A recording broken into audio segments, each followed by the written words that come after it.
Primeira Epístola de João, no capítulo de número 1, versículo de número 5 em diante.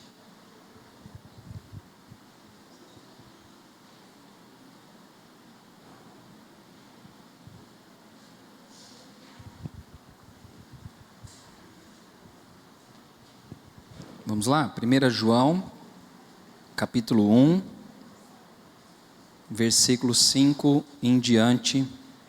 Nós vamos ler a palavra. Vai me salvar aqui. Obrigado, viu, Rô?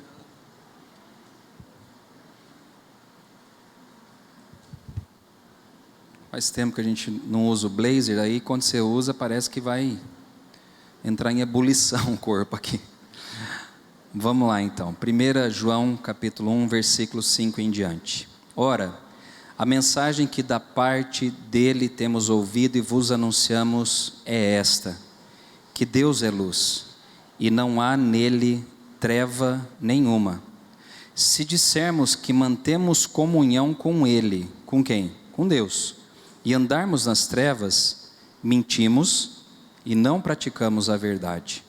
Se porém andarmos na luz, como ele está na luz, mantemos comunhão uns com os outros, e o sangue de Jesus, seu Filho, nos purifica de todo o pecado.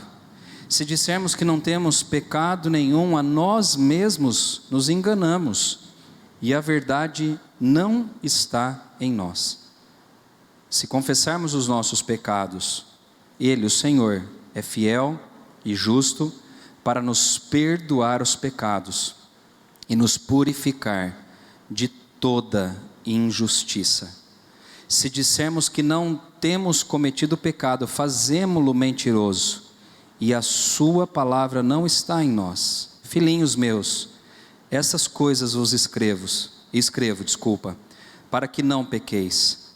Se todavia alguém pecar, lembre-se disso, você tem um advogado junto ao Pai, Jesus Cristo, o justo, e ele é a propiciação pelos nossos pecados, e não somente pelos nossos próprios, mas ainda pelos do mundo inteiro. Fala conosco, Senhor, através da tua palavra essa noite. Ó Deus, que essas verdades que foram lidas aqui, que elas sejam agora explicadas pelo poder do teu Espírito Santo, e que o Senhor me use, Pai, para falar com a tua igreja, os que estão aqui, os que estão em casa também pelo YouTube participando. Fala conosco, nós abrimos o nosso coração e os nossos ouvidos para a tua palavra, para a tua verdade, em nome de Jesus, amém. O apóstolo João, quando ele escreve essa primeira carta aqui, que o pastor Zé já leu um pedaço dela, e agora eu comecei aqui no capítulo 1, a ideia que ele quer transmitir de Deus. A primeira ideia é que em Deus não há erro, em Deus não há pecado. O apóstolo João deixa bem claro que Deus, ele é a luz, ele é aquele em quem não há variação, não há erro, somente justiça, verdade, santidade, soberania, assim por diante.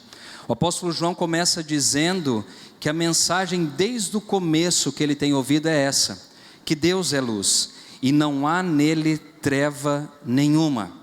Sabendo que Deus é luz, aquele que o serve deve também andar na luz.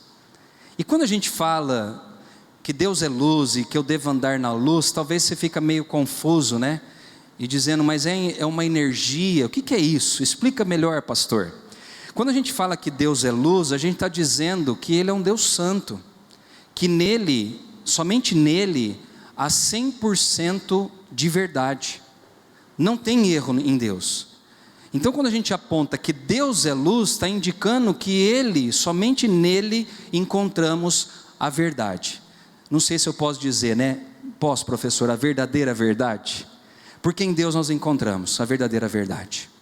Em Deus não há mentira, em Deus não há erro, em Deus não há trevas. Por mais que o homem tente achar motivos para culpar a Deus de tantas atrocidades que acontecem na terra, Deus é justo, Deus é santo, e nele não há mentira nem trevas. O que se espera então daqueles que andam com Ele?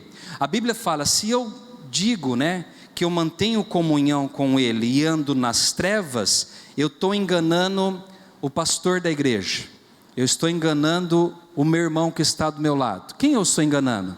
A mim mesmo. Porque se Deus é luz, e Ele tem mostrado o caminho da verdade, e eu digo que eu sou da luz, e ando debaixo desse Deus da luz, e ando nas trevas, alguma coisa precisa mudar. E essa coisa se chama ser humano. Fernando, e a gente pode colocar todos os nomes aqui. Irmãos, esse é um desafio que todos nós temos na nossa caminhada cristã. Andarmos na luz. Andarmos na luz não é fácil, porque andarmos na luz, como o pastor Zé Roberto deu aqui na introdução do culto, muitas vezes você vai ter que ir contra a sua própria vontade. Andar na luz quer dizer que você abre mão dos seus conceitos, dos seus valores, das suas verdades, entre aspas, de todos aqueles paradigmas que você tem dentro do seu coração. Você abre mão disso para andar baseado naquilo que o Senhor tem ensinado a você, através do quê? Da sua palavra. Nós somos um povo, o povo cristão, que nós somos ensinados, discipulados, através do livro sagrado que é a Bíblia. Toda a nossa conduta de vida, todas as nossas crenças de fé, os nossos dogmas, as nossas doutrinas, elas encontram base aonde? Na Bíblia. A Bíblia é como se fosse uma luz que está iluminando eu e você para andarmos guiados por essa luz, por essa verdade. A Bíblia fala que aquele que está sem Cristo, ele anda de que jeito? Nas trevas. E quem anda nas trevas, anda de que jeito? Tropeça, cai de vez em quando, bate nos outros, porque ele não está enxergando nada. A Bíblia fala que o príncipe desse século cegou o entendimento dos incrédulos para que eles não enxerguem nada. E é o que a gente está hoje vivenciando no nosso mundo. Mas nós não somos iguais às pessoas do mundo. Nós temos um conhecimento diferente. Não somos melhores, mas o conhecimento que nós temos traz também responsabilidades para cada uma das nossas vidas. Quanto mais eu conheço da Bíblia, mais responsável eu sou diante das minhas atitudes. Quanto mais eu me aprofundo nos ensinamentos cristãos, bíblicos, mais se espera que eu faça e haja de maneira diferente. Vocês lembram daquela brincadeira? Hoje nem tem mais isso, Casa onde tinha muitos primos, a família se reunia para almoçar, e a gente brincava daquela brincadeira de gato-mia. Já brincou daquilo lá? Normalmente se brinca num quarto escuro. E quando a gente brincava daquilo, era muito engraçado, porque vez ou outra, algum primo caía, batia a cabeça na cama, porque ela não estava enxergando. E eu estou dando esse exemplo para a gente entender exatamente.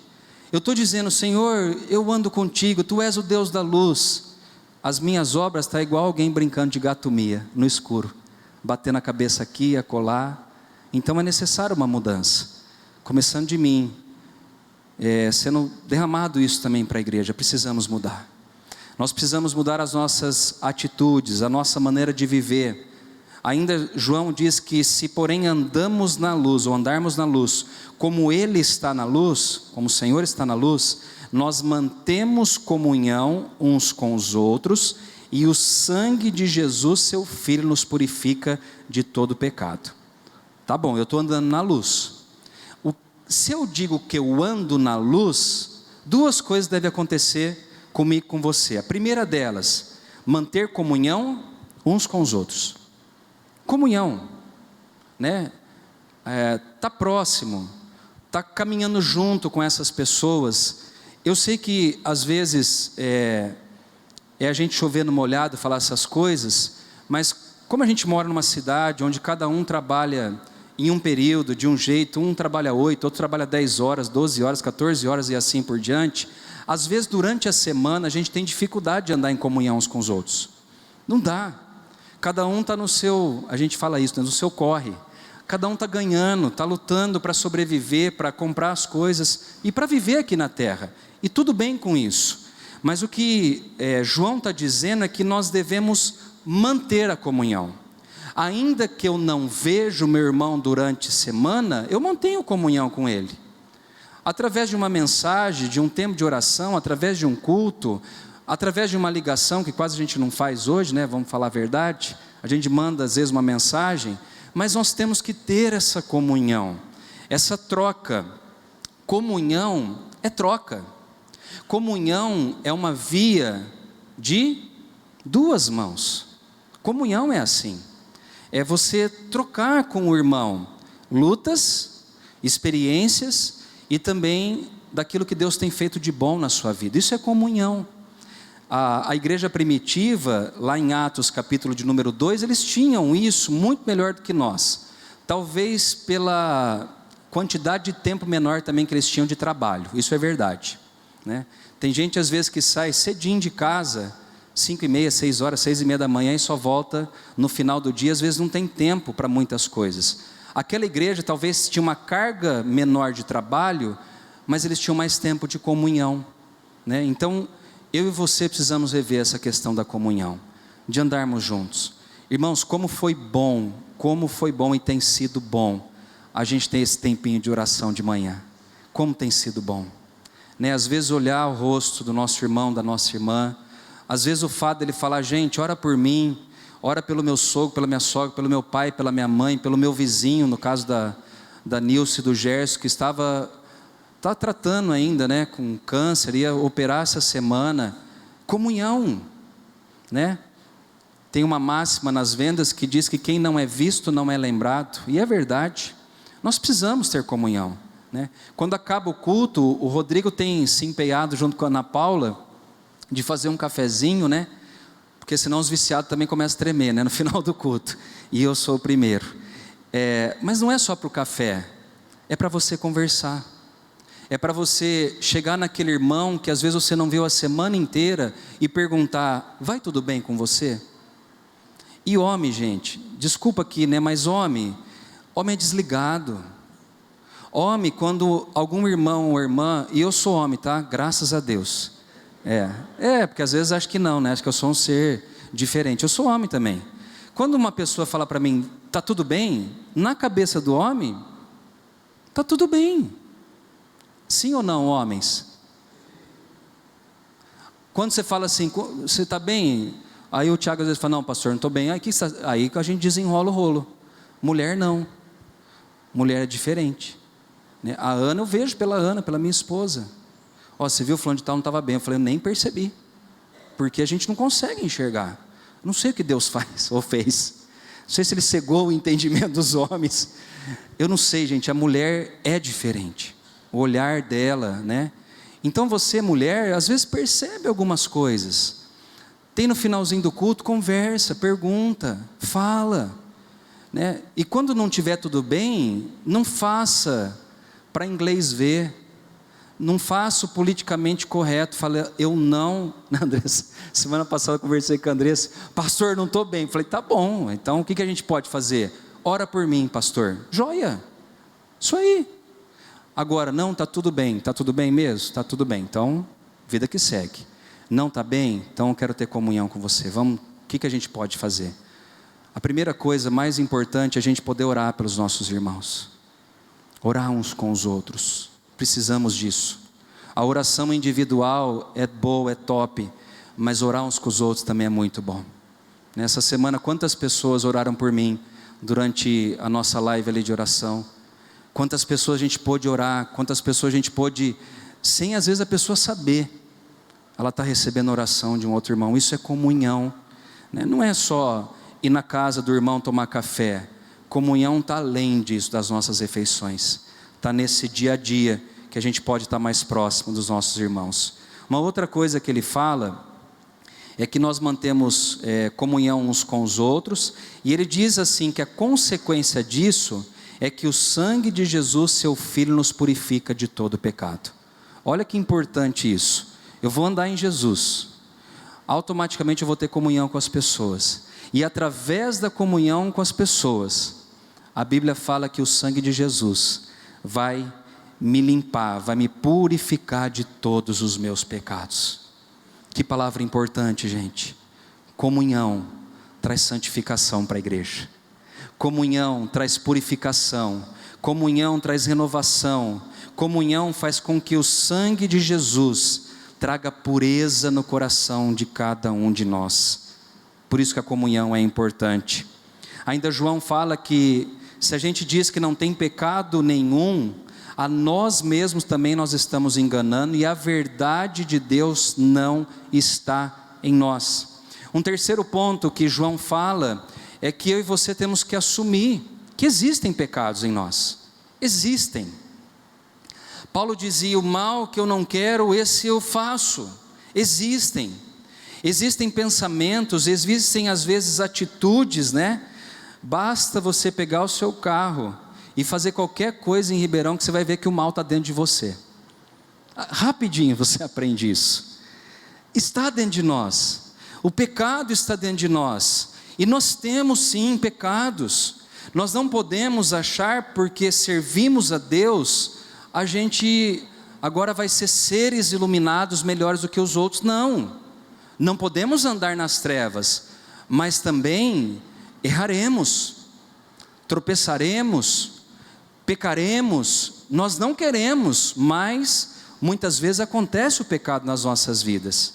Assuma isso. Saiba que você, não é a quarta pessoa depois do Pai, do Filho e do Espírito Santo. Todos nós temos o pé de barro. Isso quer dizer que nós somos vasos frágeis. Temos pecados sim, temos fraquezas, temos dificuldades, e nós precisamos assumir isso, não só diante dos homens, mas assumir também diante do Senhor. Eu gosto daquelas duas orações que Jesus fala, um fariseu e um cobrador de impostos. Os dois fazem oração perante o Senhor. Um batia no peito dizendo que era o bom da boca. Eu cumpro a lei, eu dou meu dízimo, eu faço isso, eu faço aquilo, glórias para mim, palmas para mim, porque eu sou um exemplo de servo do Senhor. E o miserável do cobrador de impostos dizia: Senhor, tem misericórdia de mim, porque eu sou um caco, eu sou uma miséria, em mim há tanta podridão. E a Bíblia fala que a oração que Deus ouviu foi a do cobrador de impostos e não do fariseu. Deus sabe quem nós somos. Deus sabe que dentro de nós habita a natureza pecaminosa. E esse pecado de vez em quando ele grita. E esse pecado de vez em quando ele se manifesta sobre nós. E nós precisamos entender essa verdade. Agora, vamos viver no pecado, escravos do pecado? Não. O que temos que fazer? E aí ele diz no versículo de número 9, ele fala: se você confessar os seus pecados, o Senhor é fiel e justo para perdoar os pecados e te purificar de toda injustiça. Irmãos, uma vez o pastor Celso veio aqui pregar para a gente, o ano passado, amigo do pastor Samuel, e ele falou uma verdade que nunca mais saiu da minha mente. O pecador não deve se afastar de Cristo. Quando você comete algo, seja o pecado que for, não é para você se afastar de Jesus, é para você se aproximar de Jesus. Você não corre dele, você corre para ele. Ele sabe quem nós somos. Mas eu quero dizer que o inimigo, ele é mestre em trazer acusação na nossa mente. Ele é mestre. Primeira coisa que o inimigo faz é trazer vergonha ao seu coração. A segunda coisa que o inimigo faz é trazer um sentimento de culpa. Você é culpado, você não tem jeito. Eu não estou falando nem dos outros, estou falando de você mesmo. A sua própria consciência, o seu eu interior. O diabo, ele entra na nossa mente para nos acusar. Você errou nessa mesma área, você não tem valor, Deus não vai aceitar você de volta na presença dele. E a gente começa às vezes a alimentar essa mentira do inferno, e a gente acaba se afastando dessa comunhão, dessa vida próxima ao Senhor que ele quer que a gente tenha com ele, E além da vergonha, além da culpa, o diabo vai dizer que você não é digno de mais frequentar uma igreja, estar sentado aqui no banco ouvindo uma mensagem. Ele é mestre nisso, irmãos. Todas as vezes que a gente sai para fazer um trabalho na rua, eu não vou falar porcentagem, mas a grande maioria das pessoas que estão hoje na rua e na sarjeta, a maioria delas conhece o Evangelho de Cristo. Porque às vezes, primeiro, às vezes não reconheceu que existia pecado. Segundo, que é o pior, não foram até Jesus confessar os seus pecados. Não venceram essa luta da culpa, da vergonha, do não se sentir confortável dentro da igreja, não tiveram esse caminho de voltar para Cristo, como filho pródigo. Muitas vezes, e aqui eu quero abrir rapidinho um parênteses, o orgulho atrapalha a gente de fazer isso, de reconhecer que nós estamos errados, de reconhecer diante de Deus que nós estamos errados, e nós precisamos da graça, da bondade, da misericórdia dEle, do perdão dEle sobre as nossas vidas. Hombridade essa que Davi teve quando ele pecou, talvez bem pior daquilo que o rei Saul havia feito. Davi adulterou, Davi colocou o marido de Batseba na frente da batalha para morrer, e depois ele quis encobrir o seu pecado, e não deu certo. O profeta Natan vai repreender a Davi, e Davi ouve aquela história, meio indignado, dizendo: então, esse homem que você contou essa história tem que morrer. E Natan fala: Davi, esse homem é você. E no mesmo instante que ele foi repreendido pelo profeta Natan, a palavra fala que veio um profundo arrependimento no coração daquele homem. A Bíblia tem o capricho de dizer que Davi era um homem segundo o coração de Deus, mas vai conhecer a história de Davi. Saul, no contrário, sempre a culpa foi do exército, a culpa foi da demora do profeta Samuel que não chegou e eu precisei sacrificar, a culpa é do outro, a culpa é do outro, a culpa é nossa. Davi fala que ele, Salmo 51, Salmo 32, se você quiser depois ler, ele fala: Senhor, compadece-te de mim, segundo a sua bondade, a sua fidelidade, a sua misericórdia, eu pequei contra o Senhor, eu fiz o que era mal perante o Senhor, dessa maneira o Senhor terá tido por justo no teu julgar contra a minha vida. Davi não falou: foi a mulher que estava tomando banho na hora errada, ela não devia estar na visão do meu olhar aqui do palácio. Não, Davi nem fala de Batseba, ele coloca e transfere a culpa do pecado para ele. Ele fala: Senhor, apaga as minhas transgressões, apaga, Senhor, os meus pecados, traz de volta a alegria da salvação, não retire de mim o teu espírito. Davi no Salmo 51 ainda ele fala: cria em mim, ó Deus, um coração puro e renova dentro de mim um espírito inabalável, reto. Essa era a oração que o Senhor espera que eu e você façamos diante dEle. Não de: mas foi meu pai, foi minha mãe, foi fulano. Não, muitas vezes o erro é nosso, eu errei, eu pequei contra o Senhor. Irmãos, de forma bem clara eu quero dizer a vocês, Jesus, Ele olha para nós com misericórdia e graça. As pessoas não, mas Jesus olha para nós com misericórdia e graça. Jesus olha como um pai e uma mãe olha para o seu filho quando ele erra. Às vezes a vontade do pai e da mãe é de estrangular o filho, né? Deus não tem nem essa vontade. Ele olha para nós, a Bíblia fala que Ele não nos trata segundo os nossos pecados. Quando Jesus estava sendo crucificado, Ele olha para todos aqueles que estavam ali: crucifica-o, mate-o.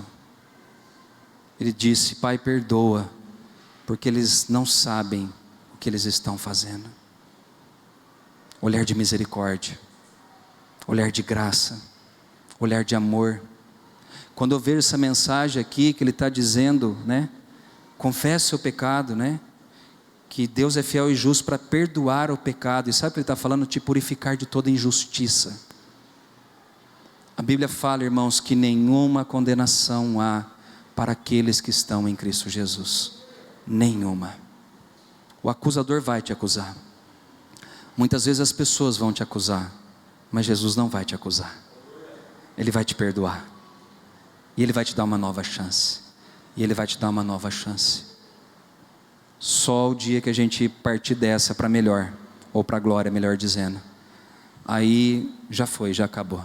Mas enquanto estivermos aqui, e Jesus não voltou ainda para buscar a sua noiva, as misericórdias dele vão se renovar a cada manhã sobre as nossas vidas. E ele vai falar: filho, eu te aceito de volta.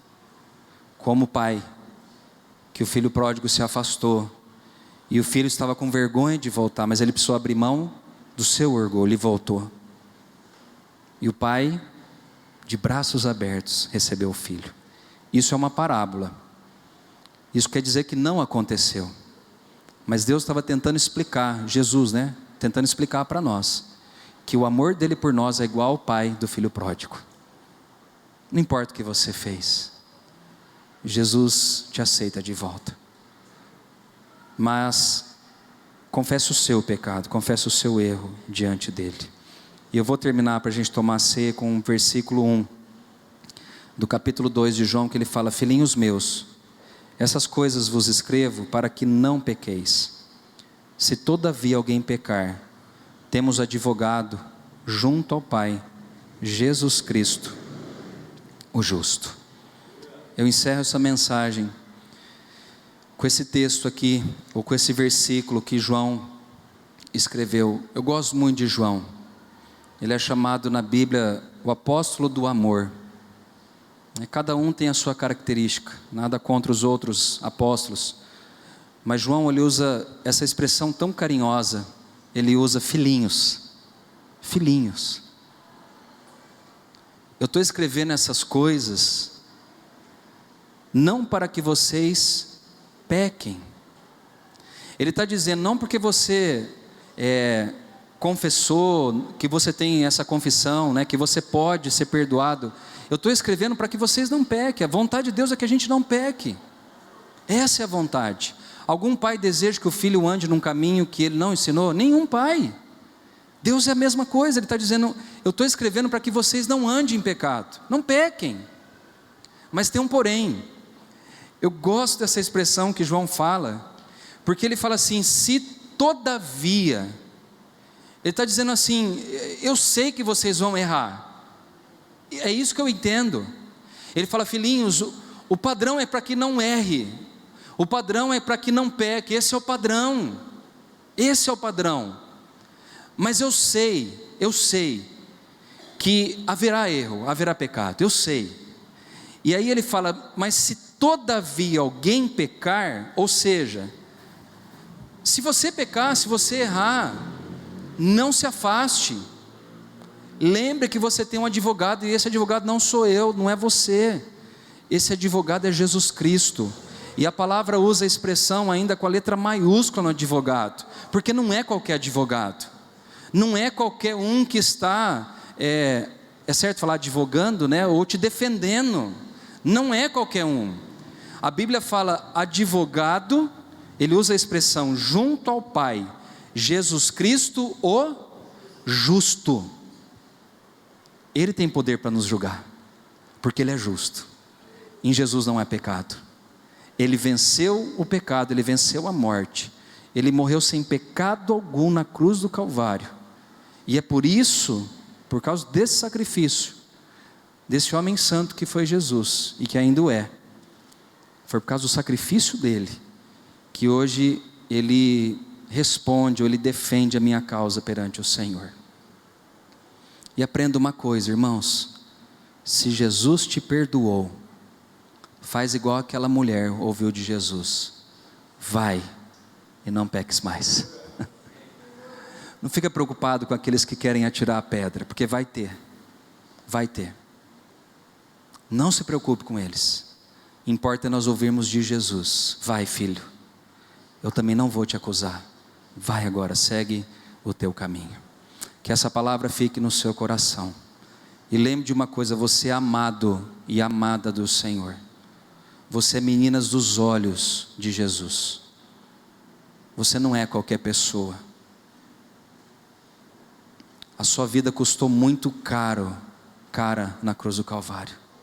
Foi um preço de sangue que Jesus pagou por mim e por você. Não deixe que ninguém fale ao contrário disso. Vai no secreto com teu pai, ora diante dele, e ele vai trazer o perdão, ele vai te justificar, e ele vai dar uma nova chance para você novamente. Não desanime. Pecou, errou, peça perdão e continue seguindo adiante. Todos do passado foram assim. Nós também assim somos. E a salvação não é por obras, é pela graça de Jesus. O céu não é para quem tem estrelinha de ouro, né? Que lá é santo e tem 10 estrelas no peito. Não. A salvação é para aqueles que reconhecem que Jesus é o Senhor. E para aqueles que entregaram a sua vida para Ele. Amém? Fique de pé, nós vamos orar.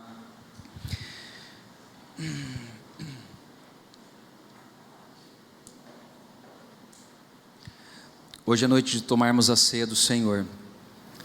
Quero chamar aqui, já pode ficar aqui, o Rodrigo, a Fabiana, o pastor Zé Roberto e a Sônia, por favor.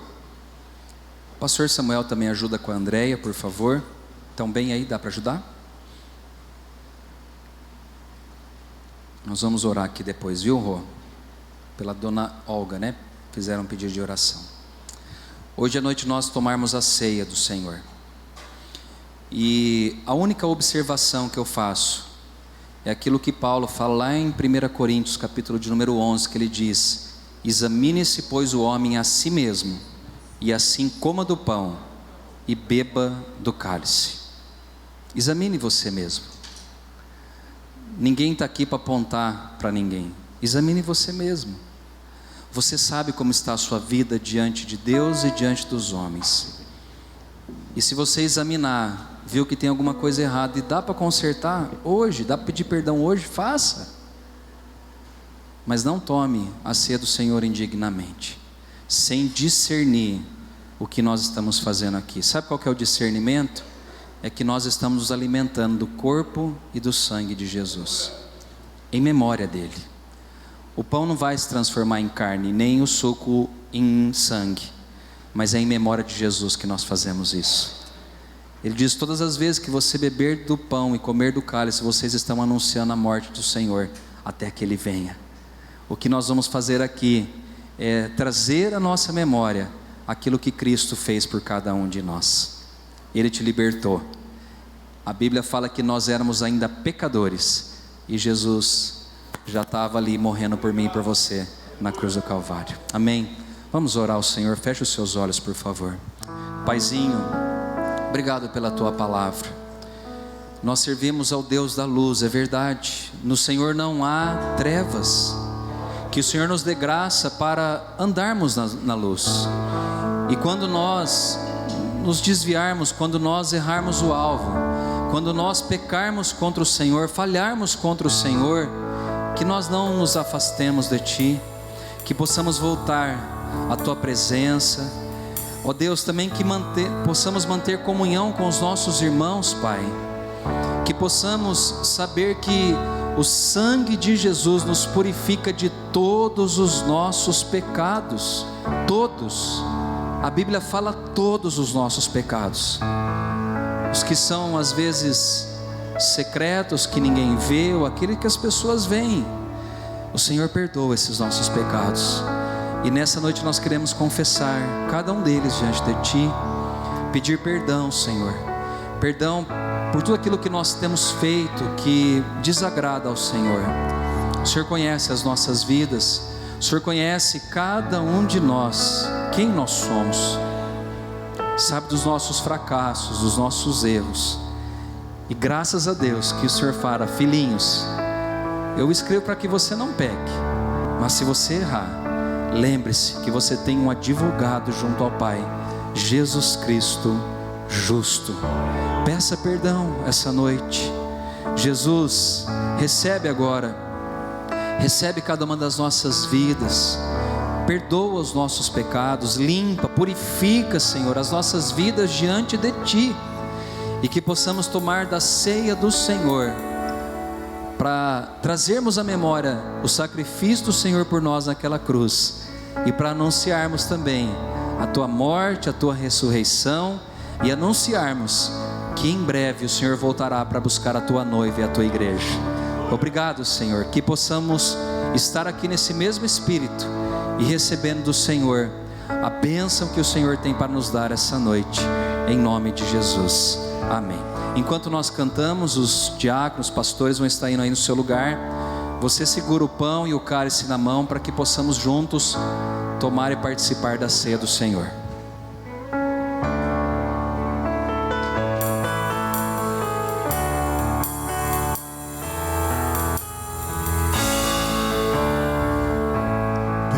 mais que as forças,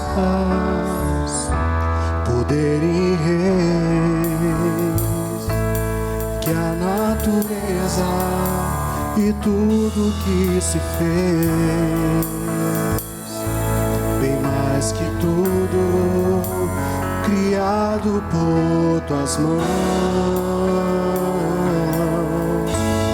Deus, tu és o início, o meio e o fim, bem mais que os mares, bem mais que o sol e as maravilhas que o mundo conheceu, e as riquezas, tesouros desta terra, incomparáveis pra mim. Aleluia. Por amor, sua vida entregou, meu Senhor. Humilhado foi como a flor machucada no jardim, morreu por mim, pensou em mim.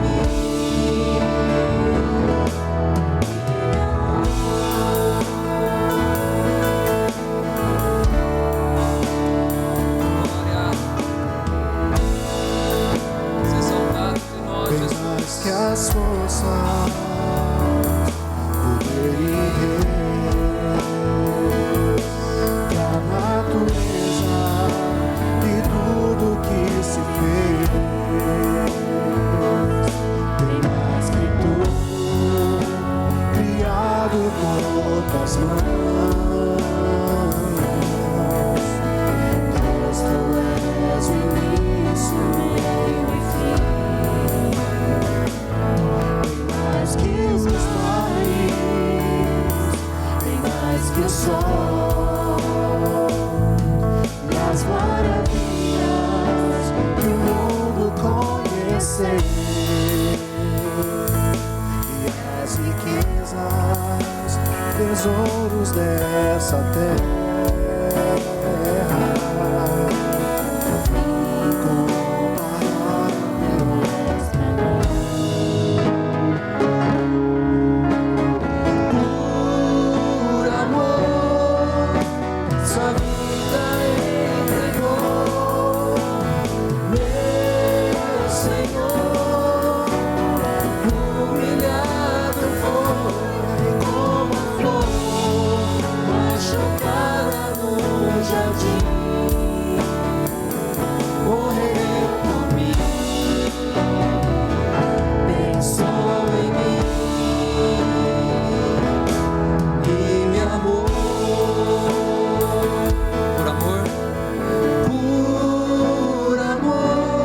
Por amor, sua vida entregou. Ele entregou por nós. Meu Senhor, humilhado foi como a flor machucada no jardim, morreu por mim, pensou em mim.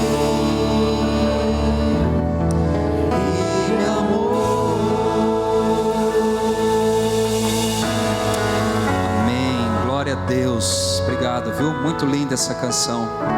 Foi por amor que Jesus fez tudo isso por cada um de nós. A Bíblia fala que Ele nos amou primeiro. Ele nos amou primeiro. Amém. Alguém ficou sem o pão ou sem o cálice? Acho que o Felipe está pegando. Alguém mais ficou sem o pão, sem o cálice? Não? Amém. Jesus, naquela noite em que Ele foi traído, Ele tomou o pão, Ele repartiu o pão. E Ele disse: isso é o meu corpo que é dado em favor de vós. O que nós seguramos aqui em nossas mãos representa o corpo de Jesus, que foi levado naquela cruz por mim e por você. Por amor, Ele se entregou por mim e por você. Por amor, Ele se entregou por nós naquela cruz. Senhor, nós consagramos esses pães a Ti. Obrigado pelo teu amor. Obrigado pela tua misericórdia, pela tua graça em favor das nossas vidas. Coma do pão e seja grato ao Senhor.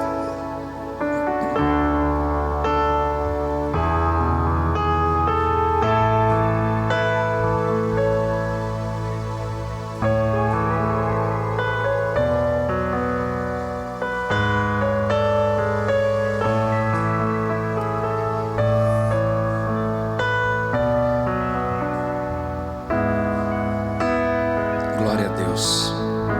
Vou fazer uma coisa que faz tempo que eu não faço por causa da Covid. Vou pedir para você trocar o cálice com quem está do seu lado em forma da nossa comunhão. Se você sentir de trocar com alguém que você nunca talvez trocou, vai lá até essa pessoa. Isso, pode sair as adolescentes aqui, troca com as outras pessoas. A Isa. Isso. Momento de nós termos comunhão. Isso. Trocou pelo menos umas 2, 3 aí pessoas. Amém.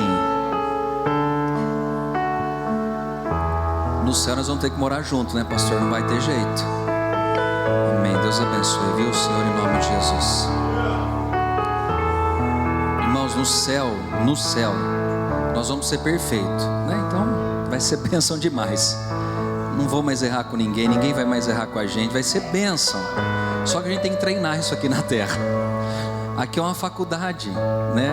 A gente aprende, erra, vai lá, pede perdão, conserta, vai de novo, vamos para frente. Nós mantemos comunhão uns com os outros, e o sangue de Jesus nos purifica de todos os nossos pecados. Amém? Senhor, obrigado porque naquela noite também o Senhor tomou o cálice e disse: esse é o cálice da nova aliança que faço através do meu sangue. Aliança onde nenhum animal mais precisa ser morto. Agora Jesus é o Cordeiro de Deus que tira o pecado do mundo. Jesus, ele fez uma vez só o seu sacrifício e vale até a eternidade esse sacrifício. E esse sangue também representa uma aliança que o Senhor vai voltar para nos buscar.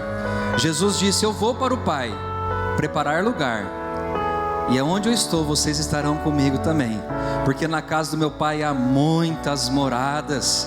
E nós te louvamos por essa verdade, Jesus, e consagramos esse cálice a Ti, lembrando dessa aliança que o Senhor fez com cada um de nós.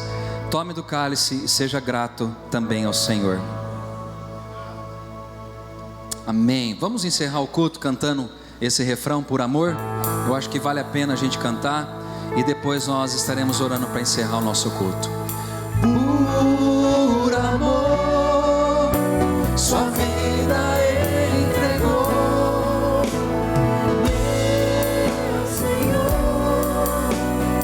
humilhado foi como a flor machucada no jardim,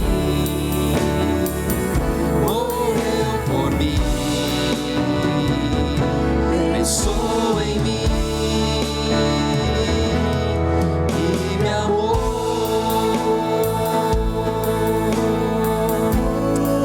Oh Deus, obrigado pelo teu amor. Sua vida entregou, meu Senhor, humilhado foi como a flor machucada no jardim, morreu por mim,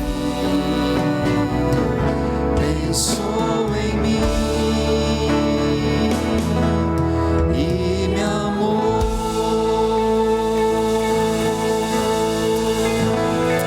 Obrigado, Jesus. Que o Senhor abençoe agora, Pai, cada pessoa que está presente, aos que estão em casa também, os pedidos de oração que estão ali no chat do YouTube da nossa igreja, a dona Olga também, Pai, que está internada ali no HC na UTI, aos enfermos, Pai, que estão lutando com alguma doença, estenda as tuas mãos de misericórdia e poder em favor dessas vidas, Pai.